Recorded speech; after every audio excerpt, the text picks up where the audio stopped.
in our constitution, sa action dapat, we have an anti-dynasty provision. Meron kami.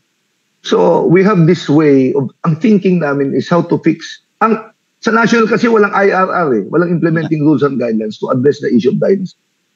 So, if Congress wants to prove its value, its worth to the middle income family,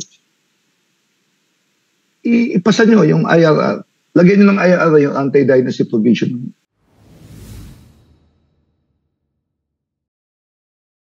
I don't know if I got it right, no? So parang you're trying to hit two birds in one stone, and now I'm trying to get the sense. Kumbaga, hindi mo makukumbinsi yung tao to push for these systemic reforms kung hindi nila nakikita yung ganansya hindi nila nakikita yung end game. So ang pagkaintindi ko, correct me if I'm wrong, concentrate on economic development, and when they see na maganda pala yung takbo nito, that's when you push for institutional reforms katulad nitong political party reform.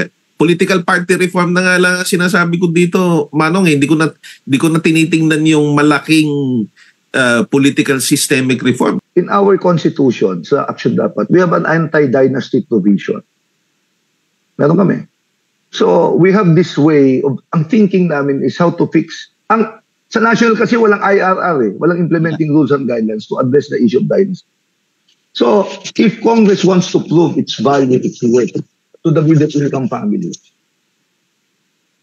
ipasa nyo yung IRR.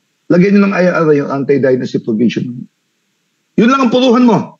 Now, ang issue kasi is, kung hindi mangyayari yun, you were talking about electoral reforms, not just on parties, but on our election system. In a dynastic family, yung piso nila, 5 kandidato. Di ba? Yeah. Lamang na lamang yun, sa gastusan, tipid yun. Siyempre. While an opponent against them, di ba, is range against multi-candidates, 1 peso, tapos sasabay mo ng piso sa'yo, mag-isa ka. So, is there a possibility to desynchronize election? National, local, barangay.